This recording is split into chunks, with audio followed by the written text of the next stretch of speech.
Informasi lainnya, Saudara, Komisi Pemberantasan Korupsi periksa 5 organisasi perangkat daerah pemerintah Kota Semarang terkait dugaan korupsi.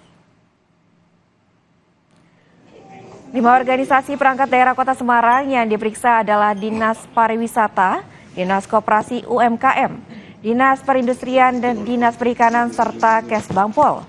KPK mengecek berkas dan memeriksa pejabat OPD. Kepala Dinas Pariwisata mengaku pemeriksaan ini hanya diklarifikasi terkait adanya kasus yang ditangani KPK di pemerintahan Kota Semarang.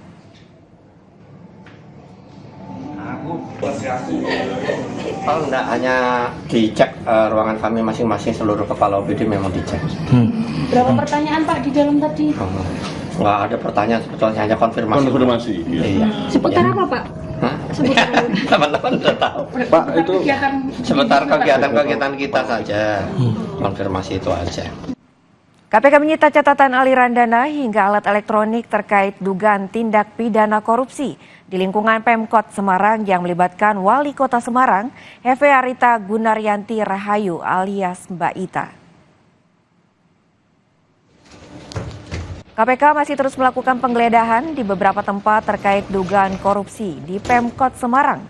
KPK menyita dokumen terkait perubahan APBD, dokumen elektronik, hingga beberapa telepon genggam.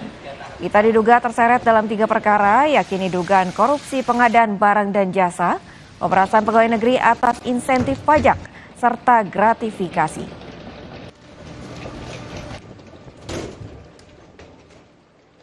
Jadi apabila ditanya apakah akan dimintai keterangan yang bersangkutan, tentunya akan dimintai keterangan. Kapannya masih belum bisa disampaikan. Kembali lagi karena masih berkegiatan atau kegiatan masih berlangsung di Kota Semarang. Jadi